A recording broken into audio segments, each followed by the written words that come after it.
దేవుణ్ణి వ్యక్తిగతముగా తెలుసుకోండి. అయితే తమ దేవుని నెరుగువారు బలము కలిగి గొప్ప కార్యములు చేసెదరు. దానియేలు గ్రంథము 11వ అధ్యాయము 32వ వచనము గమనించండి.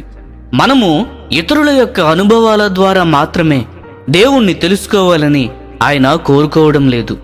తనను వ్యక్తిగతముగా తెలుసుకోవడానికి దేవుడు క్రొత్త యువ విశ్వాసిని కూడా పిలుస్తున్నాడు. హెబ్రీయులకు రాసిన పత్రిక 8వ అధ్యాయము 11వ వచనము గమనించండి. నిత్య జీవము అంటే దేవుణ్ణి మరియు యేసుక్రీస్తును వ్యక్తిగతంగా తెలుసుకోవడం అని యేసు ప్రభువు వివరించారు. పౌలు తన జీవితంలో దీనికోసము ఎంతో ఆశపడ్డాడు. అదే విధముగా దేవుని అనుభవ జ్ఞాన విషయంలో తీరని దాహమును మనము కలిగి ఉండాలి. ఫిలిప్పీలకు రాసిన పత్రిక 3వ అధ్యాయము 10వ వచనము గమనించండి. దేవుణ్ణి నిర్ణయాత్మకంగా తెలుసుకోవాలనుకునేవారు ఎప్పుడూ కూడా ఆయన చెప్పేది వినడానికి తీవ్రముగా ఉండాలి. మనిషి తనను తాను ఆత్మీయంగా సజీవంగా ఉంచడానికి ఏకైక మార్గము దేవుని నోటి నుండి వచ్చే ప్రతి మాటను జాగ్రత్తగా వినడము.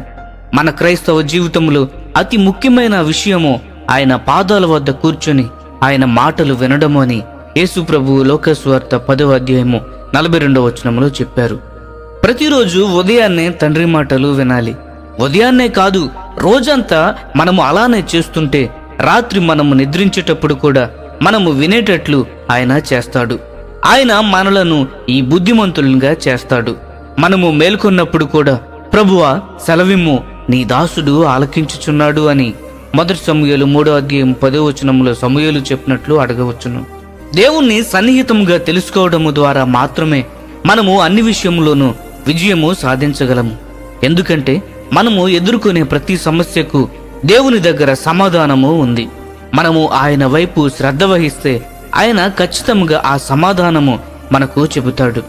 ప్రియమైన స్నేహితులారా, మనము ఇతరుల ద్వారా కాదు, మనము నేరుగా దేవుని వద్ద నుండి వచ్చే ఆయన మాటను వినాలి.